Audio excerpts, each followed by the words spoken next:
สวัสดีท่านผู้ชมที่เคารพนำท่านผู้ชมมาติดตามข่าวกีฬาเคียเมนมอบเงิน750ล้านกีบสนับสนุนการแข่งขันเตะบานทรายรุ่นอายุบ่เกิน16ปีและ19ปีสิงคันสหพันธ์บานเตะแห่งชาติลาวประจำปี2025เมื่อวันที่17มิถุนายน2025นี้เคียเมนผลิตภัณฑ์น้ำยาสระผมชื่อดังได้เซ็นสัญญาสนับสนุนการแข่งขันเตะบานทรายรุ่นอายุบ่เกิน16ปีและ19ปีสิงคันสหพันธ์บานเตะแห่งชาติลาวประจำปี2025ร่วมลงน้ำโดยท่านนางสวรรค์เวียงทองศรีบุญเฮืองผู้จัดการฝ่ายการตลาดบริษัทยูนิลิเวอร์ลาวท่านนางยอดแก้วภาวดีเลขาธิการสหพันธ์บานเตะแห่งชาติโดยมีท่านบีเพชรศรีหจักรประธานสหพันธ์บานเตะแห่งชาติลาวพร้อมด้วยคณะท่านเสี่ยวสวัสดิ์เตชวงศา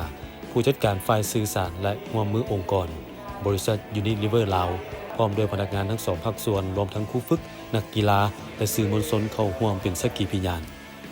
เคียเมนให้การอุปถัมภ์ครั้งนี้ย้อนเห็นได้ถึงความสำคัญของนักเตะบาสเยาวชนวัยหนุ่มลาวที่จะเป็นรุ่นสืบทอดให้แก่ทีมชาติในอนาคตเป็นการสร้างโอกาสให้เขาเจ้าได้มีเวทีแสดงความสามารถเพื่อสานฝันสู่การเป็นนักกีฬาอาชีพและรับใช้ทีมชาติในต่อหน้าซึ่งเบื้องต้นเคียเมนได้เซ็นสัญญา1 ปีมอบเงินสนับสนุนจำนวน750ล้านกีบ